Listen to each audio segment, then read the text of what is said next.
গাছমলি গ্রাম পঞ্চায়েতের ষষ্ঠ শ্রেণীর এক ছাত্রীকে নির্যাতন ও খুনের ঘটনার প্রতিবাদে আজ জয়পুর থানায় বিক্ষোভ মিছিল করল এসইউসিআই দলের হাওড়াগামী জেলা কমিটি।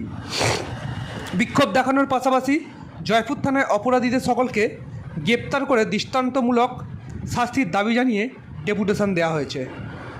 এদিনের বিক্ষোভ ও ডেপুটেশনের নেতৃত্ব দেন জেলা সম্পাদিকা মিনতি সরকার।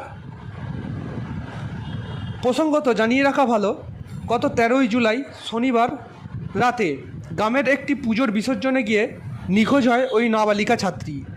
পরে চাষের জমি থেকে তার মৃতদেহ উদ্ধার হয়। থানায় অপহরণ করে ধর্ষণ ও খুনের অভিযোগ করে ছাত্রীর পরিবার।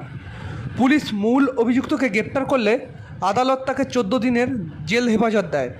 এদিনের বিক্ষোভ মিছিল থেকে জেলা কমিটির সদস্য নিখিল বেরা জানিয়েছেন যে এই ঘটনার মূল অপরাধী ধরা পড়লেও সকল অপরাধীকে এখনও ধরা হয়নি। তদন্ত করে তাদের শাস্তি দিতে হবে। নারী নির্যাতন রুখতে অবিলম্বে মদ নিষিদ্ধ করতে হবে এবং সিনেমা ও পত্রপত্রিকায় নারীদের নিয়ে অশ্লীল বিজ্ঞাপন বন্ধ করতে হবে। দর্শক, এসইউসিআই কমিউনিস্ট জিন্দাবাদ জিন্দাবাদ জিন্দাবাদ। গাছমলি ষষ্ঠ শ্রেণীর ছাত্রীকে ধর্ষণ করে খুন করা হলো কেন? প্রশাসন জবাব দাও। অবিলম্বে এই ঘটনার সঙ্গে যুক্ত সমস্ত দোষীদের গ্রেপ্তার করে দৃষ্টান্তমূলক শাস্তি দিতেই হবে। এই ধরনের ঘটনা আর যাতে না হয় তার ব্যবস্থা প্রশাসনকে নিতেই হবে। অবিলম্বে নারী নির্যাতন রুখতে মদ নিষিদ্ধ করতে হবে। নারী নির্যাতন রুখতে সমস্ত নাবালিকা ছাত্রীকে ধর্ষণ ও খুন হতে হলো কেন? প্রশাসন জবাব দাও। এই ঘটনার সঙ্গে যুক্ত সমস্ত দোষীদের গ্রেফতার করে দৃষ্টান্তমূলক শাস্তি দিতেই হবে। রাজ্য জুড়ে খুন ধর্ষণ নারী নির্যাতন বাড়ছে কেন? প্রশাসন জবাব দাও। রাজ্য জুড়ে খুন ধর্ষণ নারী নির্যাতন রুখতে সিনেমা পত্র পত্রিকায় অশ্লীল বিজ্ঞাপন বন্ধ করতে হবে।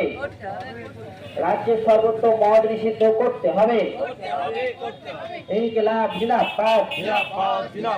এসইউসিআই কমিউনিস্ট জিন্দাবাদ। ইনকিলাব জিন্দাবাদ। মার্ক্সবাদ লেনিনবাদ কংগ্রেস শিক্ষা সোচের চিন্তাধারা জিন্দাবাদ। নারী নির্যাতনের বিরুদ্ধে কংগ্রেস শিক্ষা সোচের চিন্তাধারায় ছাত্র যুবক শ্রমিক কৃষক লড়ছে, প্রতিবাদ চলছে। ইনকিলাব জিন্দাবাদ। এসইউসিআই কমিউনিস্ট জিন্দাবাদ। নমস্কার দর্শক, আপনাদের যদি আমাদের এই সংবাদগুলি ভালো লেগে থাকে আমাদের চ্যানেলটি সাবস্ক্রাইব করে পাশে থাকবেন। আপনাদের একটি সাবস্ক্রাইবে আমাদের আরও নিত্য নতুন ভিডিও বানাতে উৎসাহ যোগাবে।